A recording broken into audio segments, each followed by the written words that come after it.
Täna 21. septembril mõtleme Jeesuse kaasaegsele, tema kaasmaalasele ja õpilasele, apostel ja evangelist Matteusele. Heebreakeelselt nimetatakse Matteust ka Leeviks.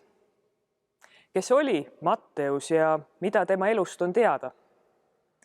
Matteuse varasemast elust ei ole palju teada. Alfeuse poeg Matteus elas Kapernaumas, Galilea järve ääres, sadamalinnas. Matteus töötas tölneri ehk maksukogujana. Ta nõudis sisse roomlaste poolt kehtestatud makse. Tol ajal oli maksukogujail kalduvus ka välja pressitud rahaga ka oma kukrut täita. Maksukogujaid välditi ja neil ei lubatud templiteenistusest osa võtta. Tekib vägisi küsimus, mida Matteus nägi Jeesuses. Või küsides ka sama, aga vastupidiselt, mida Jeesus nägi Matteuses. Või mida Jeesus näeb meis. Jeesus tunneb meid, teab meid, kes me oleme, mida me mõtleme, mida me ütleme, mida me teeme või ka tegemata jätame. See, kui Jeesus kutsus Matteuse öeldes talle järgne mulle, ei ole midagi muud kui issanda armu avaldus. Matteus ei otsinud Jeesust, vaid Jeesus otsis teda. Matteus ei valinud Jeesust, vaid Jeesus valis tema. Matteus ei kutsunud Jeesust oma ellu, vaid Jeesus kutsus teda oma ellu. Jeesuse kutsele tule järgne mulle jättis Matteus oma tulusa, ent põlatud ameti maha ja järgnes Jeesusele. See sünnib, kui inimene pöörab oma silmad iseendalt ära ja tõstab need Jeesuse peale. Ametnikuna oli Matteus harjunud tegema märkmeid.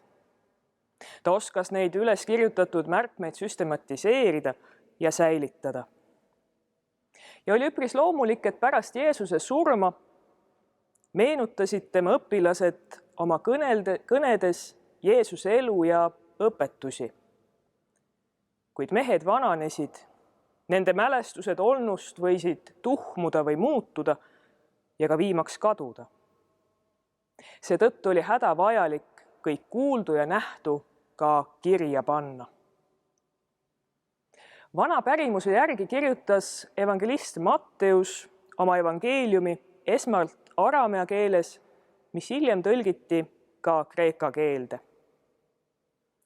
Evangeeliumi tekke ajaks peab varasem pärimus aega enne Jeruusalemma piiramist ja linna hävitamist aastal 70, kuid uuemad autorid nihutavad evangeeliumi tekkeaja enamasti sellest ka hilisemaks.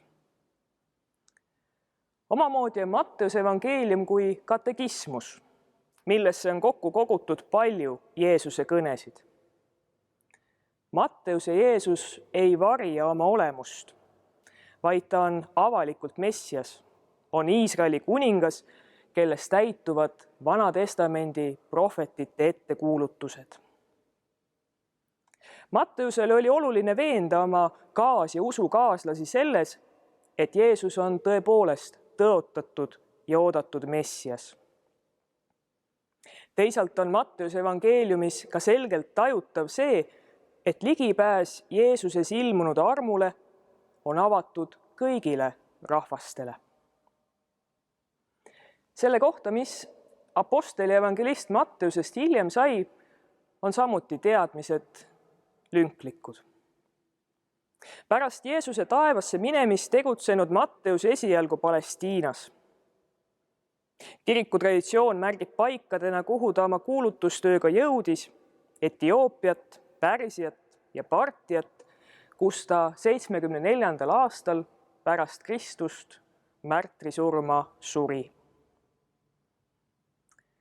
Vaatamata Matteuse minevikule, mida ta maksukogujana oma rahvale põhjustas, ei võtnud Jeesust kutset tule järgne mulle iial tagasi. See kutse kõlas Matteusele ja see kutse kõlab tänapäeval igale inimesele. Tänagi tuletab Jeesus meile seda meelde, öeldes selgelt: teie olete mu sõbrad, kui te teete, mida ma teid käsin. Ma ei nimeta teid enam orjadeks, sest ori ei tea, mida ta isand teeb. Teid olen ma nimetanud sõpradeks, sest teile olen ma andnud teada kõik, mida ma olen kuulnud oma isalt. Teie ei ole valinud mind, vaid mina olen valinud teid ja olen seadnud teid, et te läheksite ja kannaksite vilja ja et teie vili jääks. Nõnda kutsub Issand kõiki oma teenistusse. Ta tõstab meid taas üles kindlale pinnale ka nendel hetkedel, kui me oleme kukkumas ja aegadel, kui meid taga kiusatakse. Ta hoiab ja kannab meid, kes tema kutset on kuulnud ja järgnenud talle.